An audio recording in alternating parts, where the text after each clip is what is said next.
मध्य प्रदेश में कांग्रेस ने 230 विधानसभाओं सीटों पर प्रत्याशी घोषित कर दिए हैं और मध्य प्रदेश में चुनावी बिगुल भी बज गया है। हमारे साथ इछावर विधानसभा खाती समाज बाहुल की सीट है और यहाँ पर बीजेपी और कांग्रेस के दोनों दिग्गज नेता हैं जिनको खाती समाज से टिकट दिया है। हमारे साथ शैलन पटेल है जिनको टिकट मिला है, कांग्रेस से उम्मीदवार है।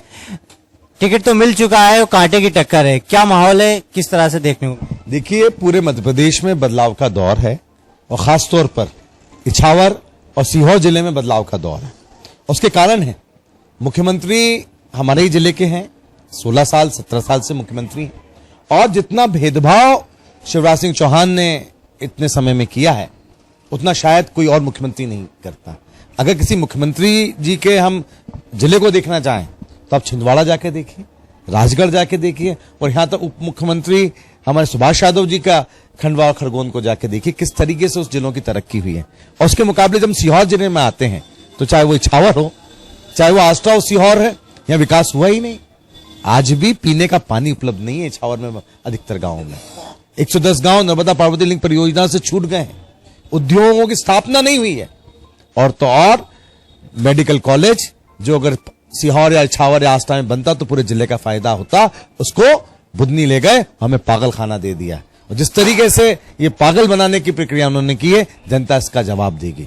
और निश्चित रूप से कांटे का मुकाबला नहीं, बदलाव के इस दौर में कांग्रेस पार्टी जीतेगी और इछावर से जैसा कि 2013 में बदलाव लेकर आए थे, फिर इछावर की जनता 2023 में बदलाव लेकर आएगी। शैलन जी, आपको कांग्रेस ने प्रत्याशी भी बना दिया, लेकिन बीजेपी लगातार आरोप लगाती है कि 2018 में चुनाव आप हार चुके थे, कोई विकास नहीं करा कांग्रेस ने, 15 महीने की सरकार ने। देखिए, आप 19 साल की सरकार से सवाल करेंगे कि 15 महीने की सरकार से सवाल करेंगे? 19 साल का समय बड़ा होता है कि 15 साल का समय बड़ा होता है? उदाहरण के लिए ले लीजिए, इछावर विधानसभा में 1 दर्जन से ज्यादा गौशालाएं बनी। अब बताइए 3.5 साल में कितनी गौशालाएं बनी, कितनी बनवाई? जवाब दीजिए। नर्मदा पार्वती लिंक परियोजना जब मैं विधायक था, विधानसभा में सवाल उठाया, उसकी लड़ाई लड़ी, उसके बाद वो लागू हुई। आप बताइए कौन सी नई योजना माननीय करण सिंह जी लेकर आए? आप बताइए कौन सा नया काम? वो लगातार कहते हैं हमने सड़कें बनाई हैं, पानी स्टॉप डैम बनाए हैं, तमाम जो विकास के वादे वो लगातार बोल रहे हैं और वापस उनको टिकट भी दिया गया। वो लगातार यही कह रहा है कांग्रेस कुछ नहीं कह रहा। मैंने इछावर विधानसभा में सबसे ज्यादा स्टॉप डैम बनाए और सबसे ज्यादा रोड बनाई, इस तरह की बात कर रहे हैं, और कॉलेज भी बनाए। देखिए, कॉलेज तो कोई बना नहीं, वहां पे साइंस संकाय खोल नहीं पाए, कहां से कॉलेज बन गया? दूसरी बात, रोड की बात कर रहे हैं, पूरे मध्य प्रदेश और पूरे देश में विकास की दर से रोडें बनी है, लेकिन उनके खुद के गांव की रोड को बनवाने के लिए मुझे नाव तक चलानी पड़ी, पदयात्राएं करनी पड़ी, रामनगर रोड के लिए आंदोलन करने पड़े। और वो अगर बन गया हो कि हमारी उपलब्धि है, तो ये तो रोडें सब जगह बनती हैं। एक सिंगल काम वो ये बता दें कि उनके कारण हुआ है। कोई बड़ा उद्योग आया जहां पे हजारों लोग नौकरी के लिए जाते हो, कोई बड़ा इंस्टीट्यूशन आया हो जहां पर वो बच्चों कहीं ना कहीं पढ़ाई लिखाई कर सकें, या कोई बड़ी अस्पताल आई हो, या किसानों के हित में कोई बड़ा कदम उठाया हो, तो आप बता दीजिए। किसान आज भी बेबसी का रोना रो रहा है। 10 गांव छूटे हुए हैं नितिन जी, जो नर्मदा पार्वती लिंक परियोजना से छूटे हुए हैं। वो स्टॉप डैम की बात करते हैं, जाकर ये बात वो खड़े होकर बिल्किसगंज में बात करें, जाकर ब्रजेशनगर में बात करें, किसान जवाब देंगे कि वहां पे क्या हुआ। झूठे तालाबों की घोषणाएं की हैं। अजीज कुरैशी जी उस समय मंत्री थे, उस समय कितने तालाब बने? जबकि उस समय तो हम विकास की ओर बढ़ रहे थे, इतना बजट नहीं हुआ करता था, लेकिन इतने बजटों के बाद कितने बने, जरा आप आंकड़े दीजिए। और अगर वो अपने मियां मिट्ठू बनना चाहते हैं तो मैं उनको मुबारक हूं, लेकिन इछावर की जनता आज भी भोपाल से नजदीक होने के बाद में भी पीछे है। ये आप भी समझते हैं क्योंकि आप भी इछावर के नागरिक हैं, और मैं भी समझता हूं कि आज हमारा इछावर कितना पीछे रहे। मुख्यमंत्री जी आ रहे हैं इछावर के आष्टा में, सॉरी दिवालिया। आने दीजिए, इछावर तो आते नहीं। हमने तो विधानसभा में सवाल लगाया, इछावर आने में क्यों डर लग रहा है? आदरणीय मुख्यमंत्री जी, क्या आप इछावर की जनता से छुआछूत करते हैं? क्या उनसे वहां कदम रखने से क्या आपके पैर खराब हो जाएंगे? आज के इस जमाने में कोई अंधविश्वास के चलते नहीं आता तो वो कहां विकास की गंगा बहाएंगे? आज चुनाव के समय आपको दिवड़िया याद आ गई। ये बताइए, पिछले 5 सालों में आप कौन से इछावर विधानसभा के गांव में आकर, अगर इछावर नहीं आते, कहां पर आए और कौन सी घोषणा इछावर के लिए कर? अब खाली हाथ आएंगे? अब तो चुनाव के लिए आएंगे, क्या कुछ देखे जाएंगे? लास्ट सवाल, किन मुद्दों को लेकर आप जनता के बीच में जाएंगे, क्योंकि कांग्रेस का वचन पत्र तो आ ही गया?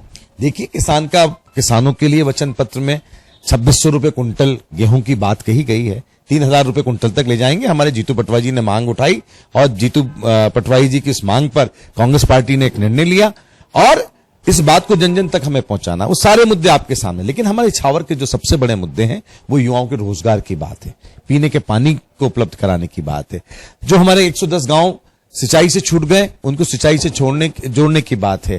कोई अच्छा कॉलेज और कोई अच्छी स्वास्थ्य सेवाओं लाने की बात है। तमाम मुद्दे हैं इन सब, और सबसे बड़ी बात किसानों की आय कैसे बढ़े इस करने की बात। इन तमाम बातों को लेकर हम जाएंगे और साथ में जो नकारापन, कहीं न कहीं अकर्मठता जो पिछले विधानसभा कार्यकाल में दिखी, ये अलग बात थी कि पहले मंत्री थे लेकिन अब तो मंत्री नहीं बनाया, उनकी पार्टी ने लायक नहीं समझा और जनता से वोट इसी बात के लिए गए थे, लेकिन जनता इस बात से नाराज है कि हमारे काम नहीं हुए। चुनाव के समय दौरे कर रहे हैं, ईमानदारी से आप पूछिए कि हमारे विधायक जी 5 साल में कौन से गांव कितने बार गए। हमने तो पदयात्रा के माध्यम से प्रत्येक में गांव में गए, विपक्ष के नाते होने के कारण जनता की आवाज उठाई, जनता से संवाद किया। आपने 5 साल में कितनी बार संवाद किया, ये तो आप जवाब दीजिए। जनता को सब पता है, जनता से समझदार कोई नहीं होता है।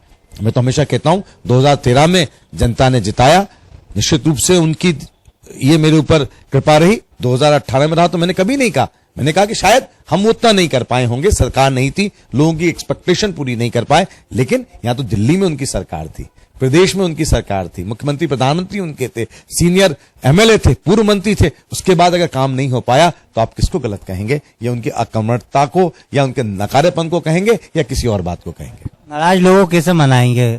विपक्ष सत्ता पक्ष के लोग आरोप लगा रहे हैं कि भैया दीदी भी नाराज है।